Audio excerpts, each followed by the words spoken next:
अब देखिए तो उनके जो स्टूडेंट्स हैं वो भी यही काम कर रहे हैं कि 40% अगर देखा जाए तो इस बार इंडियन स्टूडेंट्स ने अप्लाई ही नहीं किया स्टडी वीज़ा के लिए कनाडा के अंदर, और जो कनाडा को लॉस हुआ है वो 10.2 बिलियंस का हुआ है। कि इंडिया और कनाडा का डिप्लोमेटिक कन्फ्लिक्ट चल रहा है और इसी कन्फ्लिक्ट को लेते हुए इंडियन स्टूडेंट्स ने ये डिसाइड किया है कि अब हम कनाडा 40% स्टूडेंट्स ने जो as compared to last year reject किया है कनाडा जाने के लिए कि आखिर क्या वजह है। वहाँ पे नेशन फर्स्ट है इंडिया में, जबकि पाकिस्तान की अगर बात करें तो पाकिस्तान में हर पाकिस्तानी ये कहता नजर आएगा कि जो करवा रहा है अमेरिका करवा रहा है, अमेरिका पाकिस्तान का सबसे बड़ा दुश्मन है। लेकिन आज किसी भी पाकिस्तानी से पूछ लें वो सबसे पहले कहेगा कि मैं अमेरिका जाना चाहता हूं। हमारे यहाँ पे इस तरीके से नेशन को प्रायोरिटी क्यों नहीं दी जाती, कंट्री को प्रायोरिटी क्यों नहीं दी जाती। इंडिया के पास इससे क्या है कि उनके नरेंद्र मोदी भी देखें कोई भी फैसला करना तो झट से कर देते हैं, हमें आपके साथ ये एग्रीमेंट नहीं करना। उनके स्टूडेंट्स ने भी अब ऐसे ही किया है कि उन्होंने अप्लाई नहीं किया इस बार कनाडा के वीज़े के लिए और कनाडा को इतना लॉस हो गया। मतलब उनकी nation is doing something well and great. Indian students को सल्यूट है ना। पेरेंट्स को एजुकेटेड पेरेंट्स नहीं है, वहाँ के जो पेरेंट्स हैं वो एजुकेटेड हैं। हम लोग जो है एजुकेटेड नहीं है। हमारा जो फोकस होता है वो लेट्स सपोज अगर स्पोर्ट्स पे है तो सिर्फ स्पोर्ट्स पे होता है, उनका जो होता है वो स्पोर्ट्स पे भी होता है। उनको डांस का बहुत ज़्यादा शौक होता है, जो कि ठीक है हम लोग नहीं पसंद करते, हमारे कल्चर में पसंद नहीं किया जाता, हमारी सोसाइटी में पसंद नहीं किया जाता। अगर वो पसंद करते हैं तो वो साथ साथ अपने स्टडी को भी टाइम दे रहे होते हैं। हमारा सबसे बड़ा मसला ये होता है कि हमारे पेरेंट्स जो है उनमें लैक ऑफ एजुकेशन का एक मसला है। कनाडा क्या करने वाला है? कनाडा पाकिस्तानियों को बुलाएगा? पाकिस्तान में की जो है ना एक तो रेपुटेशन भी अच्छी नहीं है, ना पाकिस्तानी गवर्नमेंट की ना ही पाकिस्तानी पब्लिक की। हमारी भी पब्लिक की जो है रेपुटेशन वो अच्छी नहीं है। पाकिस्तानी जो होते हैं बाहर ज़्यादातर उन्हें चाहे प्रेसिडेंट्स या मिनिस्टर्स की वजह से ही, लेकिन कहा पब्लिक को भी चोर ही जाता है, जिसकी वजह से वो लोग भी हमें कोई भी कंट्री है वो पाकिस्तानी इसको पसंद नहीं करता as compared to India. Because India जो है वो एक काफ़ी तरक्की कर चुका हुआ है, काफ़ी सक्सेसफुल है वो। इस टाइम सब कुछ जितनी टेक्नोलॉजी है वो यूज़ कर रहे हैं। हमारे पास टेक्नोलॉजी भी नहीं है जिसकी जो एक मेन वजह है। हमें इंटरनेट का मेन मकसद ही नहीं पता होता। हमें यही नहीं पता कि हम लोगों ने बाहर कंट्रीज़ में स्कॉलरशिप के लिए बाहर कंट्रीज़ के लिए अप्लाई कैसे करना है। जब हमें भी पता ही नहीं है तुम कैसे अप्लाई करेंगे, तो इसलिए वो लोग फिर आगे चले जाते हैं। तो वो भी कनाडा में हमें क्यों पसंद करेगा, जबकि देख लें आपके पास एक कंट्री है जिसके टोटल चले अगर 100 बच्चे ने अप्लाई किया, वहाँ से अप्लाई किया होता है 20,000 बच्चे ने, तो उन्हें पता है कि यहाँ से एक अच्छी फंडिंग हमें आएगी। यहाँ 100 बच्चे ने, ये तो वैसे ही इंडियन स्टूडेंट्स को प्रायोरिटाइज किया जा रहा है। नेशन है, सबसे पहले उन्होंने नेशन की बात की, और दूसरे नंबर पे अगर उन्होंने कहा कि जी हम एजुकेशन के लिए कनाडा नहीं जाना चाहते, तो कनाडा से बेहतर एजुकेशन अब इंडिया में होगी। दैट्स व्हाई मतलब हाँ ये एक होगी वाला एक सवाल है, और ये जरूर जो देख रहे हैं वो जरूर बताइएगा कि क्या उस लेवल की एजुकेशन, नो डाउट वहाँ पे IIT पूरी दुनिया में इस टाइम उनका ये जो इंस्टीट्यूट है उसका नाम है, और भी बहुत से इंस्टीट्यूट्स होंगे, लेकिन एजुकेशन के साथ साथ और भी बहुत से मतलब स्टूडेंट वीज़ा पे जाते हैं, लेकिन जॉब के लिए, रोजगार के लिए, बिजनेस के लिए तो 40% एप्लीकेशन ही कम हो गई हैं। क्या समझते हैं आप इसमें? पता क्या, एक तो उन्होंने वन नेशन थ्योरी इंडियंस ने यूज़ की, बड़ी अच्छी बात है, और अफसोस की बात है कि हम लोग नेशन नहीं बन सके अभी तक। एक चीज़ ये, और दूसरी ये कि एजुकेशन इंडिया में भी एजुकेशन होगी इसलिए वो नहीं गए। और तीसरा जो बिज़नेस की आपने बात की ना, तो इंडिया में बहुत ज़्यादा बिजनेस है। इसमें तो कोई अब जैसे आप दुनिया के टॉप 20 अमीर 3 आदमी देखें तो उनमें एक वो अडानी, अंबानी और मित्तल फैमिलीज़ हैं। हाँ, तो जो ये फैमिलीज़ हैं ये कौन सा कनाडा जाके बिजनेस करते हैं, इंडिया में ही बिजनेस करते हैं। जय हिंद दोस्तों। तो जैसा कि पाकिस्तानी मीडिया चर्चा कर रहा है कि कनाडा को भारत ने 80,000 करोड़ से ऊपर का गच्चा दे दिया है। 80,000 करोड़ बहुत बड़ी रकम होती है।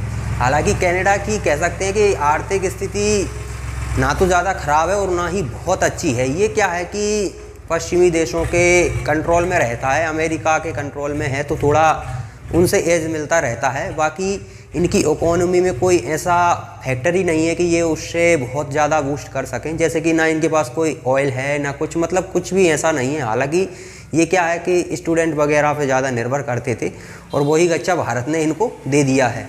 क्या हुआ कि भारत से जो स्टूडेंट हर साल जाते थे कनाडा, अप्लाई करते थे वीज़ा के लिए, तो इनके डिप्लोमेट 41 हमने जो निकाले हैं वो एक्स्ट्रा थे। तो ये भारी मात्रा में स्टूडेंटों को वीज़ा देते थे। स्टूडेंट वहाँ पर जाते थे, अच्छी मोटी खासी फीस जमा करते थे, उसके बाद वहाँ पर काम करते थे। और काम भी कैसा करते थे, जैसे कि कनाडाई नागरिक है उसे 100 रुपये मिल रहा है मान लीजिए काम करने का, तो भारत का वही नागरिक 50 से 60 रुपये में वही काम करता था। यानी कि सस्ते इनको काम करने वाले मिलते थे।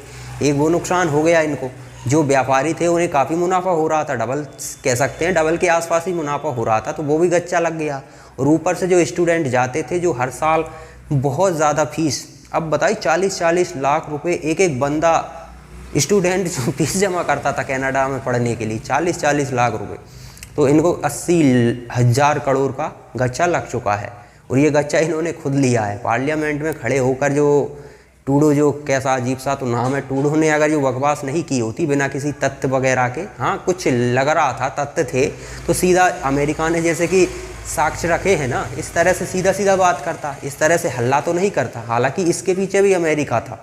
यहाँ पर जो कह सकते हैं जो निज्जर था उसे किसी ने निपटाने के बाद क्या होता है कि वहाँ के जो खालिस्तानी समर्थक हैं वो सरकार को समर्थन दिए हुए हैं, तो टूडो ने कुर्सी बचाने के चक्कर में भारत पर ये इल्ज़ाम लगाया। एक फैक्टर ये है। दूसरा फैक्टर है अमेरिका का। अमेरिका ने भी यहाँ पर उंगली की है, क्योंकि वो हमेशा से ही ऐसा करता है। दुनिया में हर देश को वो चाहता है कि मेरे इशारे पर चलें। जैसे कि भारत है तो भारत से कहूँ कि खड़ा हो जाए तो भारत खड़ा हो जाए, बैठ जा तो बैठ जाए।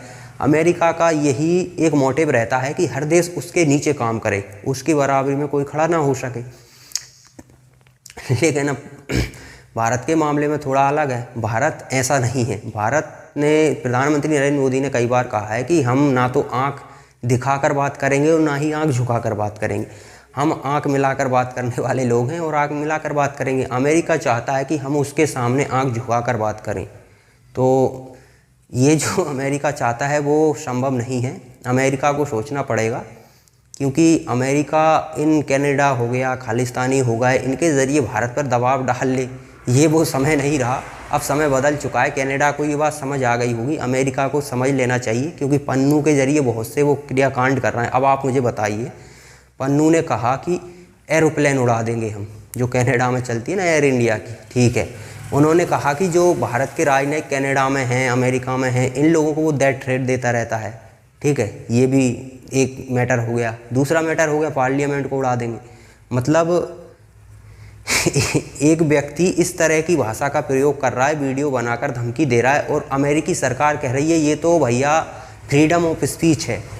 ये तो बहुत गजब की फ्रीडम ऑफ स्पीच है यार। मतलब फ्रीडम ऑफ स्पीच के नाम पर आप इस हद तक जा सकते हो, ये तो गलत बात है।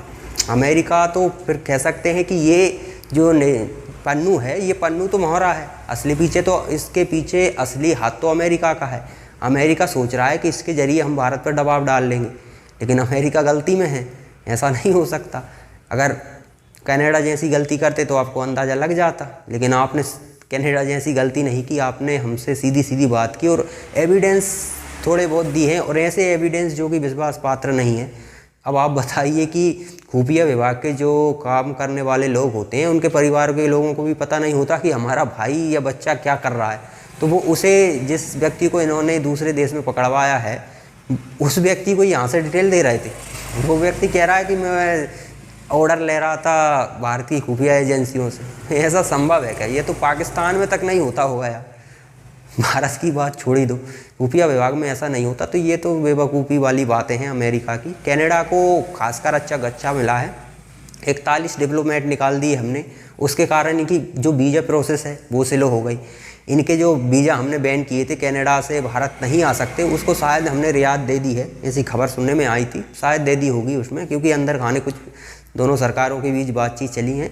और भारत भी ज़्यादा मसले को उठाना नहीं चाहता, किसी भी मसले को, क्योंकि हम देखो, हमें कोई उंगली ना करे, बस हम इतना चाहते हैं। हमने कहा है कि हम आंख मिलाकर बात करेंगे। अब आप सोचो कि हम आंख झुकाएं आपके सामने या फिर आपको आंख दिखाएं, ये दोनों काम हम नहीं करते।